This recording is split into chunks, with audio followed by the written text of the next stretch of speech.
انسي بقى اي طريقة عملتي بيها بسكوت العيد قبل كده واعتمدي الطريقة دي، لانها بكل بساطة مقادير مظبوطة بنسبة 1000000%. بسكوتة مخربشة كده من بره، مقرمشة خفيفة هشة، تنزل في البسكوت متماسكة ومع ذلك بتدوب في البق ذوبان. اما الطعم فهو مميز جدا. انا متأكدة ان انت هتعتمدي الطريقة دي طول السنة مش في العيد بس. اتمنى منكم انكم تصلوا على سيدنا محمد في الكومنتات، ويشرفني اعرف بتتابعوني من اي بلد. ونبدأ ونقول بسم الله الرحمن الرحيم. معايا هنا كيلو من السمنة، وينفع جدا لو كيلو من الزبدة. هنزل عليهم بكيلو من السكر البودرة.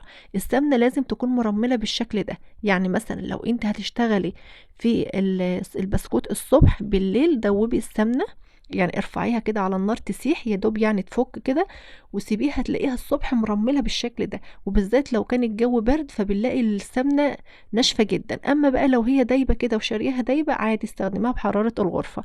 لكن لو ناشفة جدا سيحيها كده وسيبيها لحد ما تلاقيها مسكت تاني، هتلاقيها مرملة، مش هتكون متماسكة وناشفة قوي زي ما كانت يعني في البداية. المهم، كيلو السمنة نزلت عليه بكيلو السكر، هضربهم بقى كويس جدا بالمضرب. وهاخد كده الجوانب انزلها كده بالاسباتيلا عشان اتاكد ان السكر اندمج مع السمنه. طب لو ما عندكيش مضرب، بايديكي كده وربيها كويس جدا لمده حوالي 10 دقايق، هتلاقيها برضو نفس النتيجه، لكن طبعا المضرب اسرع. وصلنا للشكل ده، تحسي ان السمنه مع السكر لونهم افتحوا بقى كريمي بالشكل ده، يبقى كده تمام. بعد كده بقى الاضافات اللي احنا هننزل بيها، وهي ريحة البرتقال. هستخدم على الكمية دي 2 ازازة ريحة برتقال بالحجم اللي انتوا شايفينه. الازازة دي ب5 جنيه، بنشتريها من العطار او من اي سوبر ماركت. ظرف من فانيليا البرتقال بيدي للبسكوت ريحة تحفة بصراحة. وهديهم ضربة تاني كده مع بعض، يا دوب بس الروايح تندمج مع المكونات اللي احنا ضربناها كده. الخليط ده بقى جاهز معانا، هنركنه على جنب. نيجي بقى للدقيقة والطحين. الكمية دي هتاخد بالظبط يا بنات 3 كيلو من الدقيقة والطحين. نوزنهم على الميزان، يعني ما ينفعش نقول لا ده احنا هنزود شوية او نقلل شوية، لا. على الميزان اوزني 3 كيلو من الدقيقة والطحين، انزلي عليهم بظرف من البيكنج باودر، يعني بما يعادل معلقة من بتاعة الاكل كبيرة كده مليانة. هنزل عليهم كمان يا بنات بمعلقتين كبار من الكاستر، ده الكاستر بتاع المهلبية. لو ما عندكيش كاستر ممكن تستخدمي معلقتين كبار من النشا. دلوقتي بقى المكونات اللي احنا ضربناها بالمضرب هنزل على الدقيق بالشكل ده كده. وطبعا المكونات دي كانت عبارة عن كيلو من السمنة، عليه كيلو سكر، عليه ازازتين من روايح البرتقال، وعليه ظرف من فانيليا البرتقال. هديهم تقليبة كده الاول. هنا بقى السائل اللي انت هتستخدميه، ممكن تستخدمي عصير برتقال، ممكن تستخدمي حليب، او ممكن تستخدمي مياه غازية اللي هي بطعم البرتقال. اخدت كده كوباية من عصير البرتقال، ونزلت عليهم بمعلقة كده من بتاعة الاكل مليانة من النشادر او خميرة البسكوت. هي اسمها خميرة بسكوت وفي ناس بتسميها نشادر، الاتنين واحد. وبرضو جبت كمان شوية من عصير البرتقال، ونزلت عليهم بمعلقتين كبار من التانج اللي هو البرتقال المجفف، عصير البرتقال المجفف. وهبدأ ان انا اعجن العصير يا بنات. تنزلوا بالتدريج واحدة واحدة، عشان انا عايزة العجينة ناشفة، مش عايزاها طرية. وانا مش هعجن، انا بخلط المكونات مع بعضها. يعني اول الدقيق ما يختفي يبقى كده تمام. عشان تاخدي بسكوتة رقيقة ومخربشة لازم العجينة تكون ناشفة.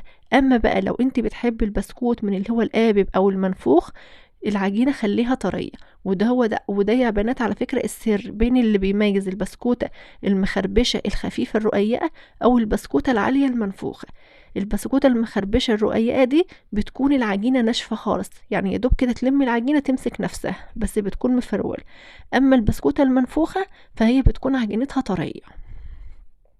طبعا بمكنة البسكوت قطعته، خلي التقطيعة تكون متوسطة عشان ما تتكسرش منك، ورصيها في الصينية معدولة. لو البسكوتة معوجة ولا حاجة عدليها بايديكي. اهم حاجة بقى يا بنات التسوية. في ناس كتير بتقول ان لازم ان البسكوت بيتخبز على نار عالية، لا ده اكبر غلط.